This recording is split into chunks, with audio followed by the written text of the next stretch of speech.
Hi there.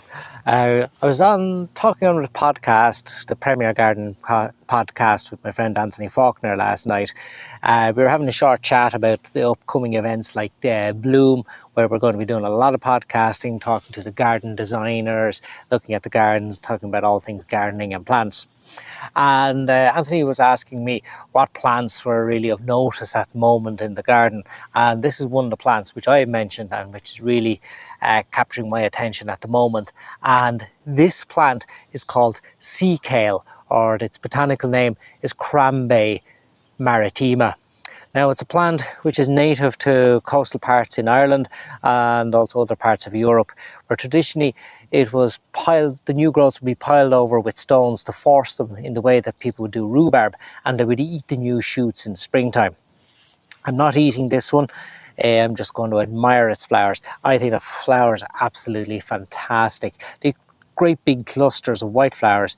I described it last night on the podcast as being a little bit like a giant alyssum, there's a small little bedding plant, and it has a similar sort of heady fragrance from the flowers too. The sea kale, I don't just enjoy it for these brilliant flowers, but also for the foliage too. So when it finishes flowering, I'm going to cut back those flower shoots and you get lots of this lovely big blue foliage emerging from it. One other plant which I mentioned in the podcast last night behind me here is the Cornus Cusa China Girl. Cornus Cusa is a flowering dogwood and is a super plant for giving lots of flowers in May, June and into July. The white bracts which surround the flowers will turn pink as they age. They're super plants for kind of smaller gardens. They're large shrubs / small trees. And there are some new varieties of those, which one called like Flower Tower, which even has a more columnar growth, so perfect for those smaller spaces.